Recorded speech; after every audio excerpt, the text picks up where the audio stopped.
আল্লাহ রাসূল সাল্লাল্লাহু আলাইহি ওয়াসাল্লামের হাদিস অনুযায়ী। তাহলে ধারাবাহিক আমল আল্লাহর কাছে খুব প্রিয়। আহাব্বুল আমালি ইলাল্লাহি আদওয়ামুহা ওয়া ইন কাল্লা।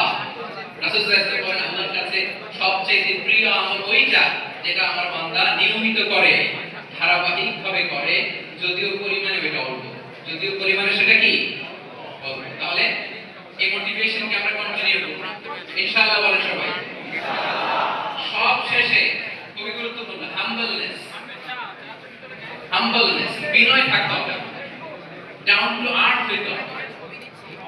আমাদের মুসলিম আইডেন্টিটির সাথে অ্যারোগেন্সের কোনো সম্পর্ক নাই। ওমা তাওয়াদা আহাদুন লিল্লাহি ইল্লা রাফাআহু আল্লাহ। রাসূল সাল্লাল্লাহু আলাইহি ওয়াসাল্লাম বলেন যে আল্লাহর জন্য বিনয়ী হয়, নিচু হয়, আল্লাহ তাকে সম্মানিত করেন। বলেন আমরা সম্মানিত হতে চাই কি চাই না? রাসূল সাল্লাল্লাহু আলাইহি ওয়াসাল্লাম দোয়া করতেন আল্লাহুম্মা জাআলনি সাবুরা ওয়া জাআলনি শাকুরা ওয়া জাআলনি ফি আইনি সাগীরা ওয়া ফি আইনিন নাসি কাবীরা। হে আল্লাহ আপনি আমাকে শুকরগুজার বান্দা বানান, হে আল্লাহ আপনি আমাকে ধৈর্যশীল বান্দা বানান, হে আল্লাহ আপনি আমাকে আমার নিজের চোখে আমাকে ছোট বানান, মানুষের চোখে আপনি আমাকে বড় বানান। রাসূল সাল্লাল্লাহু আলাইহি ওয়াসাল্লাম নিজ চোখে ছোট থাকতে চেয়েছেন, ফলে গোটা বিশ্বের চোখে রাসূল সাল্লাল্লাহু আলাইহি ওয়াসাল্লামকে বড় মহামানব বানিয়েছেন কে? আল্লাহ। এখন আপনি নিজের চোখে যদি বলেন যে আমি অনেক বড়, তাহলে হবে? এই হাম্বলনেসটা আমাদের থাকতে হবে।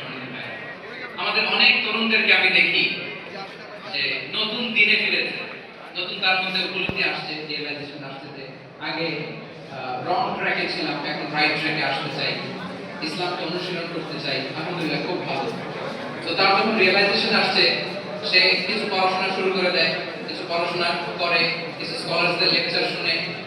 তো অনেক তরুণের মধ্যে এই সমস্যাটা একটা কমন ফেনোমেনন। একটু পড়াশোনা করে, একটু কিছু স্কলারসদের লেকচার শুনে মনে করে যে আমি সব জেনে গেছি।